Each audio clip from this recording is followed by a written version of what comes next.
মোৰ ঘৰত আজি সুদূৰ বোম্বাইৰ পৰা সুধা বৃহৎ এটা আকাৰৰ সুধা মিঠৈৰ কাৰ্টন।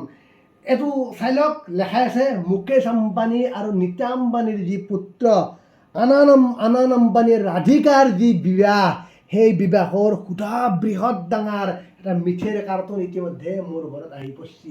এই কাৰ্টনটো কেনেকৈ আহিলে সেইটো এটা ডাঙৰ কথা। এই কাৰ্টনটো আছে যিটো মুকেশ আম্বানীৰ ঘৰত পূজাৰী বিনয় পণ্ডিত বোলা নামৰ যিগৰাকী পূজাৰী, সেই পূজাৰী ঘৰৰ লগত মোৰ সুমধুৰ এটা সম্পৰ্ক আছে।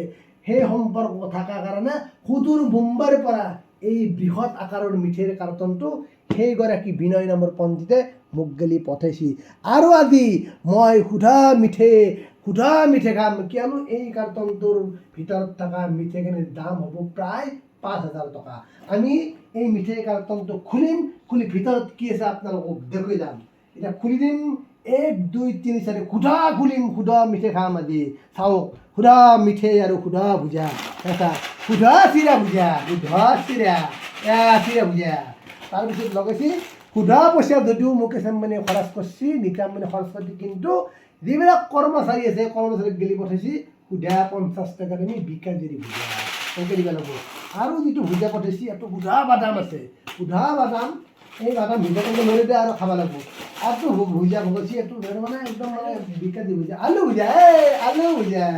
আৰু এতিয়া আমি খুলিম, এটা লেখাই আছে সুধা মুকেশ আম্বানী আৰু নীতা আম্বানীৰ সুধা বিবাহ। আৰু বিবাহৰ ক্ষমা কৰিব, বিবাহৰ কিন্তু পুত্ৰৰ বিবাহ। মুকেশ আম্বানী আৰু নীতা আম্বানীৰ যি পুত্ৰ, সেই পুত্ৰ আনান আৰু ৰাধিকাৰ যি বিবাহ, সেই বিবাহৰ সুধা মিঠৈকেইটা যদিও আমি এটা লৈ আছোঁ, কিন্তু মিঠৈৰ কাৰ্টনটো আহি পোৱাৰ আগতে যিহেতু বিজেপিৰ কাৰ্যালয়ত এখন বৃহৎ মিটিং আছিল, সেই মিটিংখনত মোৰ ঘৰত যিগৰাকী ব্যক্তি দিবা আছিল, আচলতে সেইগৰাকী ব্যক্তি যি ৰিলায়েন্সৰ মেনেজাৰ, সেই মেনেজাৰগৰাকী যেতিয়া মোক তাকে মিঠৈটো দিব লৈ আহিছে, কিন্তু দুৰ্ভাগ্যবশতঃ সেই মিঠৈৰ কাৰ্টনটো দেখা পাই মোৰ লগৰ সুধা সাংবাদিকে সুধা মিঠৈ খুলি খাইছে। কিন্তু তথাপিও মই অলপ সাজি আছি, এই মিঠৈৰ বৃহৎ কাৰ্টনটো সিহঁতক খাব নেদি মই লৈ আহিছোঁ। এই চাওক, সুধা মিঠৈ 1 বিধ 2 বিধ 3 বিধ 4 বিধ 4 বিধ মিঠৈ এতিয়া মই সুন্দৰকৈ খুলি দিলোঁ। খুলি দি এচাক সুধা কাজু বৰফি, এচাক এনেকৈ কাজু বৰফি, কাৰণ ভালকৈ খাব লাগিব, দামী মিঠৈ বুলি কৈছে, কাৰণ এইটো আম্বানীৰ পুত্ৰৰ যি বিবাহৰ মিঠাই, সেই মিঠাইটো কিমান দামী মিঠাই হ'ব লাগিব। যদিও কাজু বৰফিটো আপুনি দেখাত সৰু দেখছি, এই কাজু বৰফিটো কিন্তু অসমত নাপায়, কাৰণ এই কাজু বৰফিটো সুদূৰ বোম্বাই পাইছে। মই পত্নীক মই একদম মই খুৱাই দিম, একদম পত্নী মোৰ সুধা কাজু বৰফি খাইছে। তাৰপিছত যিহেতু ময়ো খাব লাগিব, এটা সুধা চুজিৰ মিঠৈ, কিবাৰ মিঠৈ, নানান ধৰণৰ মিঠৈ, মই নামেই নাজানো। চুজিৰ মিঠৈকেইটা লগৰকেইটা খাইছে, কিন্তু মই নাম চাম নাজানো। কিন্তু দেৱৰখী লহকৰো আছে, দেৱৰখী লহকৰক মই এইটো মানে খাবা দিলোঁ।